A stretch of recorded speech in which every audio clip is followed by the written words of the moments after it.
It's February 24th. I have a daily devotional for you today. You can still, I've been a little under the weather this week. You can probably still hear that in my voice. So, apologies that I haven't had these out to you this week. Um, but hopefully, you've continued reading. And if you haven't, you have a few days here. Tomorrow's the last regular reading. You'll have a couple days at the end of February to catch up on what you've missed. But today's readings for the 24th are Matthew chapter 21, verse 1 to 11, Acts chapter 28, verse 1 to 16, Psalm 46, and Leviticus 24 and 25. And again, just looking at Leviticus today, I'm trying to highlight that throughout this month as we only have one more reading there, but it's verses that we easily will skip over or not, just kind of read through them quickly to get through them if we read them. But I kind of do it for the sake of doing it. But we can still find important details and instruction for our life in those words. And one of the things that stood out to me as I was reading through Leviticus is in chapter 24, you have the instructions about the lamp and the temple, or the tabernacle. This is in the first place. These are in Exodus as well. But one of the things, the lamp had many symbols. It stood for many things. It was lit. It had to be lit all the time so that if all the lights were out, where they were, that one light would still shine in the midst of the darkness. It had to be lit all the time. It was to never go out. The lampstand itself was made of pure gold. A lot of other things were made of bronze on the outside. Here, as we get closer to God, as closer to the Ark of the Covenant, things are made of pure gold. They're the symbol of God has to be pure. It's in the shape of like an almond tree, which buds early in that area of the world, January, February, and it's a sign of hope, a sign of the new life. One of the first things that would bud in the new season. It's the same as Aaron's staff was made out of almond wood, and it budded as a symbol that he was to be the high priest. So that's symbolic throughout these passages. But one of the things is I thought about it. One of the reasons this lamp still is used today. Synagogues have it. There's certain denominations and churches that have this eternal light. And this would go on into the temple as well.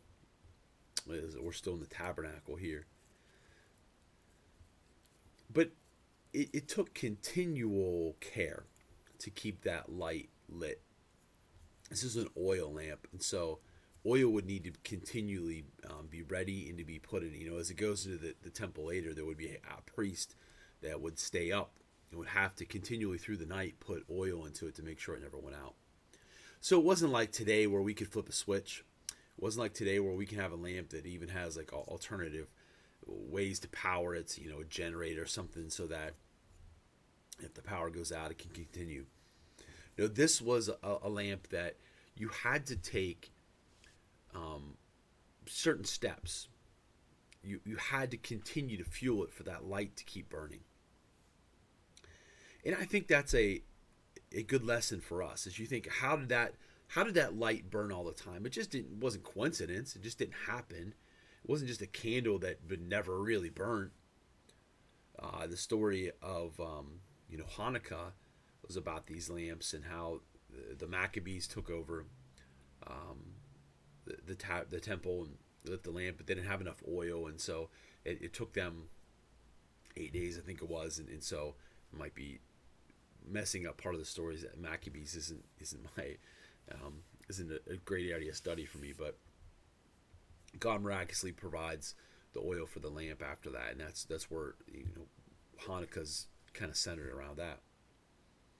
So there were times where it was miraculously just burnt, but normally it took effort from someone, intention, care. We are called to be the light of the world.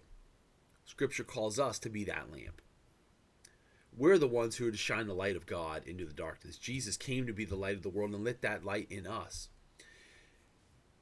But we treat that light as if it is just something, a lamp that gets lit, a switch that gets flipped, and then it's done. No, we need to take care to intentionally keep that lamp lit within us. We need to be sure that we are doing everything that we can do to make sure that our light continues to shine, that it never grows dim, that it never goes out, that it never stops. What are you doing today to keep your light bright? What are you doing today to make sure that people around you see the presence of God in you? What are you doing intentionally in your life? You have a priest here who takes care to stay up through the night to make sure that this light's fed. You have to feed the light. What are you feeding it with?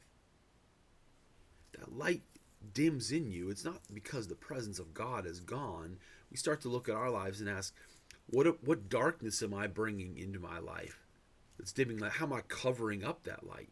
As Jesus said, you don't light a lamp and then put a basket over it. Am I putting a basket over my lamp? Am I covering it with other things? Am I dimming it by what I put into my life? Am I not feeding it the oil that it needs to keep burning? You have to take intention to be the light. You have to intentionally, carefully take care of your life in a way, fuel it in a way that light will burn brightly to cut through the darkness of this world so that everybody can see it. That if all the world around you is dark, the light of God would still be able to be seen in you. So light that lamp today.